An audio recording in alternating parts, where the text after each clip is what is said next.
Hello everybody, and welcome back to the Halo Chronicle. Today's video is part 9 in my First Strike series, and is part 2 of the Battle of Alpha Halo. If you missed last week's episode, I highly recommend you check out that video before watching today's video. A link will be provided in the description below. Last time, we discussed the UNSC's daring rescue of Captain Jacob Keyes, who was held captive on the Covenant ship the Truth and Reconciliation. Major Silva ordered the Master Chief and a coalition of ODSTs to lead this daring raid. While that was happening, Lieutenant Melissa McKay would lead the rest of the UNSC forces to the wreckage of the Pillar of Autumn. Her mission would be to gather as many supplies as possible that they could use to reinforce and fortify Alpha Base. Both missions were successful. The Master Chief recovered Captain Keyes, and the two commandeered a Covenant dropship. They would then make their way off the Covenant vessel. Despite a Covenant Wraith ambush, McKay's team was able to recover ammunition, medical supplies, weapons, vehicles, food, and fuel. Alpha Base was significantly upgraded, and Captain Keyes returned to command. The Covenant elite Zuka Zamami recovered from the injuries that were inflicted on him by the Master Chief. He brought the grunt responsible for saving him, Yayap, into his personal service. He then attempted to begin a revenge campaign against this human. He took his case to the Covenant's Council of Masters. He wanted to leave a specialized team to hunt and kill the Master Chief. Initially, the Council rejected Zuka's request, but after the Chief successfully led the raid on the Truth and Reconciliation, they approved the Vengeful Elite's request. After recovering from his ordeal, Captain Keyes informed the UNSC personnel about what he had learned during his captivity. He learned that Halo is a weapon, and the Covenant believed they can use it to eliminate humanity. Cortana would reveal that she intercepted Covenant transmissions indicating that the Covenant was looking for Halo's control room. She then reveals that the Covenant believe they have found a map that could lead them to the location of this control room. Keyes ordered his forces to do everything possible to secure the map and beat the Covenant to Halo's control room. The Master Chief led a strong contingent of UNSC soldiers to an island that housed Halo's map room. This map room was called the Silent Cartographer. The Chief would cut his way through several waves of Covenant forces and even a trap that was set by Zuka Zamami. Zuka and Yayap survived this encounter with Master Chief by hiding in a nearby shipping container. The Chief would reach the map room and recover the Silent Cartographer. That completes last week's recap. Let's jump into the second part of this climactic battle. After acquiring the map, Cortana fed Halo's control room coordinates to Foehammer. Foehammer was very confused by the control room's location as it was underground. Cortana would reveal that she had found a hatch that would take the UNSC forces under Halo's surface. Using this hatch, Foehammer would carefully navigate Pelican Echo 419 below Halo's surface. Several groups of Covenant forces had already made their way below Halo's surface in an effort to reach the control room, and they were surprised to see a UNSC Pelican beneath the ring's surface. The Master Chief would be dropped off at an entryway that would lead him further into Halo's structure.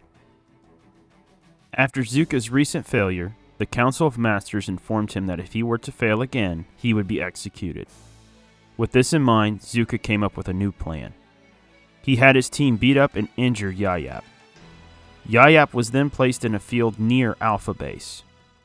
Zuka knew that the UNSC took prisoners and would likely capture the fallen grunt. He equipped Yayap with a transmitter. He told Yayap to activate the transmitter when he sees the Spartan while being held captive at Alpha Base. Yayap would lay in this field for hours, but just as Zuka planned, the humans would come and capture Yayap. Yayap would then be taken to Alpha Base. Captain Keyes would leave Alpha Base shortly after the Master Chief would lead his mission to the Silent Cartographer. Keyes would lead a mission to what he thought would be a Covenant weapons cache. Accompanying him on this mission would be Sergeant Johnson, Private Jenkins, and Private Mendoza. Their goal was to capture a Covenant weapons depot and further enhance Alpha Base. They would touch down in a swamp and be surprised that the Covenant had largely abandoned this facility. Curious to know why, Keyes and his team moved in to investigate. The Master Chief would continue his long trek to Halo's control room. After navigating his way through several structures, the Chief would open a door and find a surprise. He would find a snow-covered valley. This confused Cortana as she assumed that this structure had some sort of automated weather control system. The Chief would then navigate through the canyon. He would be reinforced by other UNSC soldiers and vehicles, including a Scorpion tank. Using this Scorpion, the Master Chief cut down several squads of Covenant ghosts, wraiths, and even banshees. Finally, the Chief reached the other side of the valley and re-entered Halo's internal structure. While on watch, a group of UNSC soldiers received a message from a Pelican pilot that had not been seen since the Pillar of Autumn went down. This pilot identified himself as Rick Hale. This Pelican would have the call sign Charlie 217. After having AI Wellesley investigate, the UNSC soldiers gave the Pelican permission to land at Alpha Base using a remote landing platform. As the Pelican flew over the base, Wellesley would use the ground sensors to scan the dropship. He made some startling discoveries. This ship was full of elites. Wellesley attempted to warn the UNSC personnel, including Major Silva, but it was too late. 30 camouflaged elites poured out of the stolen UNSC dropship and began attacking Alpha Base. Major Silva and Lieutenant McKay would stir from their respective bunks and attempt to coordinate a defense. In the meantime, Zuka Zamami would lead a team of elites to the UNSC's brig. There they would once again encounter Yayap. Zuka freed Yayap and asked him to lead him to the Spartan. Yayap led Zuka to a hangar where the UNSC stored stolen banshees. Zuka once again asked Yayap where the Spartan was, but before he could act, Yayap climbed on his back and pressed a Covenant energy pistol to his head. Yayap betrayed Zuka. Yayap ordered Zuka to take him out of the base using one of the banshees. Knowing that this grunt was serious, Zuka begrudgingly agreed, and the two would use the confusion of the attack to escape in a banshee.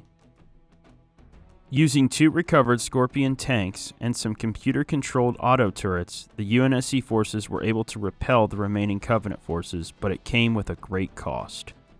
Almost half of the personnel that once occupied Alpha Base were dead. Many of them died without even knowing they were under attack. The Master Chief was able to cut through Halo's internal structure and found yet another valley. This valley had a pyramid-like structure in the middle of it. Cortana was able to identify this structure as Halo's control room. After commandeering a Banshee, the Master Chief was able to fly across the canyon and reach the entrance to the control room. The Master Chief would cut down several squads of Covenant foot soldiers on his way into the control room's structure.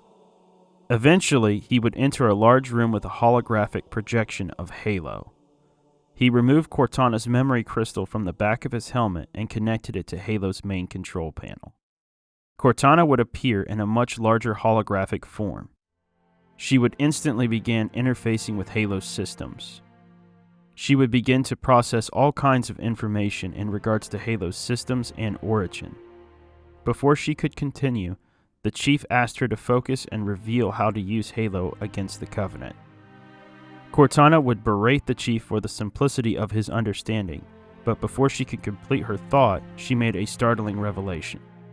Without explaining why, Cortana told the Master Chief to find and stop Captain Keyes as he was in great danger. Cortana would remain behind to continue exploring Halo's systems. The Master Chief had no idea what he was being sent into, but he would never forget what he was about to see. An ancient evil had finally reawoken. That is going to conclude today's chapter of this story, but before I close things out, let's talk about some interesting bits of lore tied to today's video. Sometime during the events of the Battle of Alpha Halo, 343 Guilty Spark would find and interrogate a Covenant AI. Through this interrogation, Guilty Spark would learn the extent to which the Covenant had misinterpreted Forerunner histories and hieroglyphics.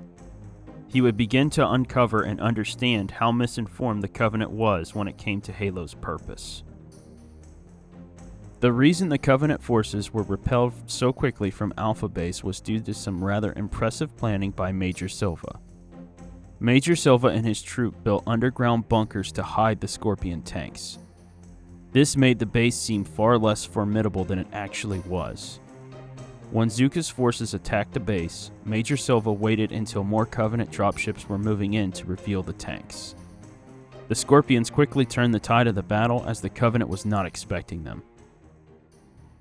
Yayap never agreed with Zuka's plan to infiltrate Alpha Base. He believed that the UNSC forces would shoot his downed body rather than taking him prisoner. He was so beaten down and wished that his methane tank would just run out so he could die. He was very surprised that the humans actually took him captive. Thanks for watching today's video. If you enjoyed the video, please don't forget to like, share, and subscribe as it helps the channel grow. Next week's episode will cover the return of the Flood, Captain Keyes' fate, and 343 Guilty Spark's first appearance. Until then, thanks for watching, and I'll catch you next week.